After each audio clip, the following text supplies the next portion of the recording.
ગુજરાતમાં ખેડૂતોના મુદ્દાને લઈ અને આમ આદમી પાર્ટી દ્વારા અનેક જગ્યાઓએ જનસભા કરવામાં આવી. હવે આ જનસભાઓ પૂરી થઈ ગઈ છે અને ત્યારબાદ ક્યાંક ને ક્યાંક આ જનસભાઓનું પરિણામ શું આવ્યું એની જો ચર્ચા કરવામાં આવે તો આ પરિણામને લઈ અને હવે ક્યાંક ને ક્યાંક આમ આદમી પાર્ટીના તમામ નેતાઓ આજે ગાંધીનગર પહોંચવાના છે. ગાંધીનગરમાં મુખ્યમંત્રીને મુલાકાત માટેનો સમય પણ માંગવામાં આવ્યો છે, પરંતુ શું એમને પરમિશન મળી? શું તેઓ આંદોલન કરી શકશે? વિગતો મુખ્યમંત્રીને આપી શકશે? આ તમામ બાબતની વિગતે ચર્ચા કરીશું. નમસ્કાર, હું છું ઉજ્જવલ અને આપ જોઈ રહ્યા છો નિર્ભય ન્યૂઝ. આમ આદમી પાર્ટીની જો વાત કરવામાં આવે તો આમ આદમી પાર્ટી દ્વારા ગુજરાતમાં ખેડૂતોના મુદ્દાને લઈ અને તમામ જગ્યાઓએ જનસભા કરવામાં આવી. આપણે જોયું કે છેલ્લા કેટલાય સમયથી તેમના દ્વારા જનસભાઓ કરવામાં આવી રહી છે.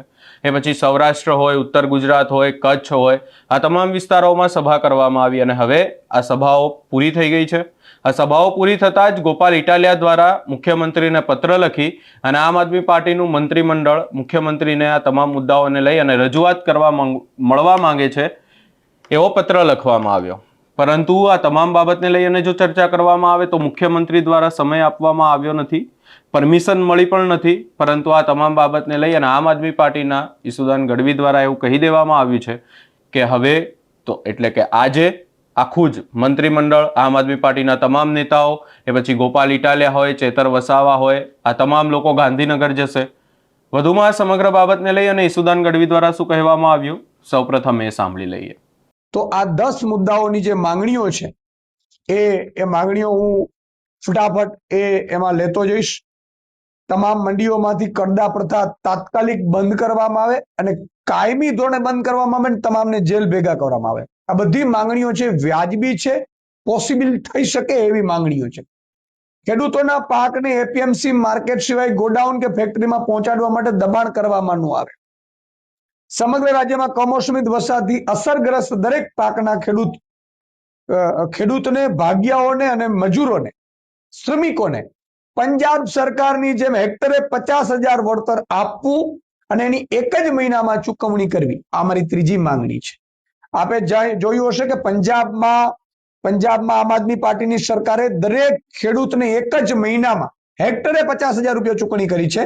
જ્યારે ગુજરાત સરકારે અહીંયા 10,000 કરોડનું પેકેજની મોટી વહાવાઈ લીધી, પરંતુ 22,000 રૂપિયા હેક્ટરે આપવાની જાહેરાત પણ કરી, પરંતુ માત્ર 2400 કરોડ રૂપિયા ચૂકવાના છે.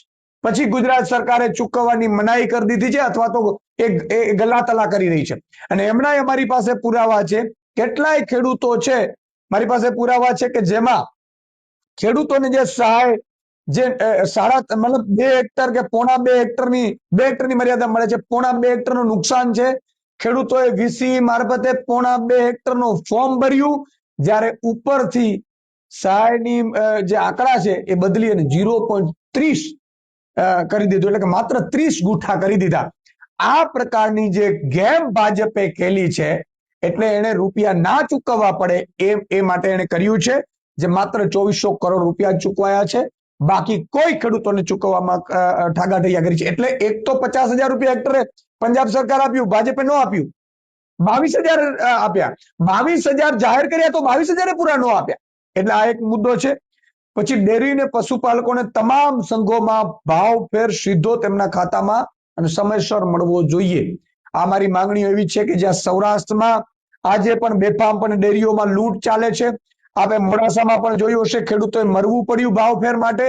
એટલે પશુપાલક અને ખેડૂતોને સીધું ભાવફેર આપવામાં આવે દરેક જગ્યા ઉપર, દક્ષિણ ગુજરાત, મધ્ય ગુજરાત, સૌરાષ્ટ્ર અને ઉત્તર ગુજરાત, અને એ સમયસર ચૂકવવામાં આવે. ખેડૂતોએ આંદોલન ન કરવું પડે, એ પણ અમારી માંગણી છે. ખેડૂતોને દિવસમાં 12 કલાક વીજળી આપવામાં આવે.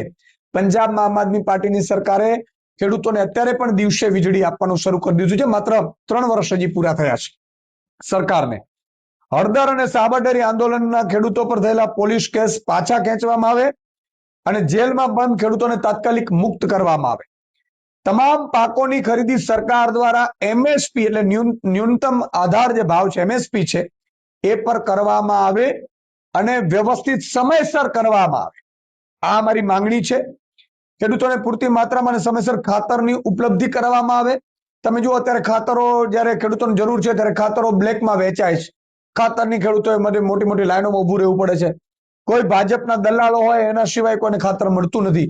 એટલે આ જે આખી વસ્તુ છે એ બંધ કરવામાં આવે ને એવી વ્યવસ્થા કરવામાં આવે કે ખાતર સમયસર એની ઉપલબ્ધિ કરવામાં આવે. શેરડીના ઉત્પાદક ખેડૂતોને સુગર મિલો પાસેથી બાકી ચૂકવણી કરવામાં આવે અને બંધ મિલો ફરીથી શરૂ કરવામાં આવે. અને દર વર્ષે સીસીઆઈ દ્વારા જે કપાસની ખરીદી કરવામાં આવે છે એ 1 ઓક્ટોબરથી દર વર્ષે શરૂ કરવામાં આવે. એમાં પણ આ લોકો નાટક કરે છે. તો મિત્રો, આ માંગણીઓને લઈને અમે નવું કિસાન મહાપંચાયત કરી છે. ખેડૂતોને 80,000 ખેડૂતોની સાઇન કેમ્પેનમાં સાઇન લીધી છે અને અમે મુખ્યમંત્રીને મળવાનો સમય માંગ્યો છે. અમારા માનનીય ધારાસભ્ય શ્રી ગોપાલભાઈએ લેટર લખી અને મુખ્યમંત્રીને અમારું પ્રતિનિધિત્વ મંડળ માટે સમય માંગ્યો છે. આવતીકાલે અમે ધારાસભ્યશ્રીઓ, અમારું પ્રતિનિધિત્વ મંડળ, હું મારા સહિત બધા મુખ્યમંત્રીને મળવા જશે અને મુખ્યમંત્રીને અમારી આ 10 માંગણીઓ છે એની અમે રજૂઆત કરવાના છીએ અને માંગણીઓ પૂરી થઈ શકે એમ છે. અને જો પૂરી નહીં કરે ભાજપ સરકાર તો પછી આમ આદમી પાર્ટી આંદોલન છેડશે. અહીંયા ઈસુદાન ગઢવી દ્વારા સ્પષ્ટ એવું કહેવામાં આવ્યું છે કે આજે 12 વાગે આમ આદમી પાર્ટીના તમામ નેતાઓ ગાંધીનગર પહોંચશે, વિરોધ કરવામાં આવશે. તેમના દ્વારા જે દરેક જગ્યાએ જનસભા કરવામાં આવી ત્યાં તેમને કેવા પ્રશ્નો સાંભળવા મળ્યા એ વાતની પણ રજૂઆત કરવામાં આવશે. જોકે પરમિશન તેમને આપવામાં નથી આવી, એટલે હવે એમનો આ વિરોધ કેટલો સફળ રહી શકે છે, શું થઈ શકે છે એ તો જોવાનું રહેશે. આ સમગ્ર બાબતે આપનો શું અભિપ્રાય છે અમને કમેન્ટ કરી જરૂર જણાવશો. અમારી ચેનલ નિર્ભય ન્યૂઝને લાઇક, શેર, સબસ્ક્રાઇબ કરવાનું ભૂલશો નહીં.